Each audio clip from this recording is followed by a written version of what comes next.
আল্লাহর ওয়াস্তে স্বামী স্ত্রী যত মনোমালিন্য হোক, যত গন্ডগোল হোক, যত ঝগড়াঝাটি হোক, যত আপনাদের মধ্যে অমিল হোক, বোঝাপড়ার গরমিল হোক, আমি সব জায়গায় এই কথাটা বলার চেষ্টা করি। যারা বিবাহ করেছেন তারাও মনোযোগ দিয়ে শুনেন, যারা বিবাহ করবেন ভবিষ্যতে এখনো করেন নাই তারাও মনোযোগ দিয়ে শুনেন। আল্লাহর ওয়াস্তে মাথা গরম করে তালাক দিবেন না। তালাক এমন একটা ডেঞ্জারাস অস্ত্র, এমন একটা ভয়াবহ অস্ত্র, ছুরি এবং চাকুর চাইতে পিস্তলের চাইতে ডেঞ্জারাস। কিরকম? আপনি একজনকে ছুরি ঢুকাই দিলেন তার বুকে, ঢুকানোর পরে লোকটা মারা গেলেন।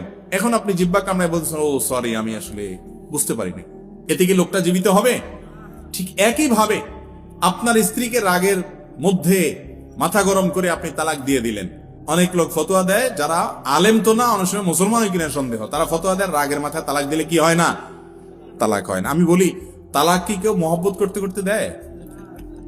ভালোবাসার চোটে স্ত্রীকে ডাইকায় না তালাক দিয়ে দেয়? আরে ভাই, তালাক দেয়ই তো কিসে? কিন্তু তাই বলে রাগ হলেই তালাক দিবেন না।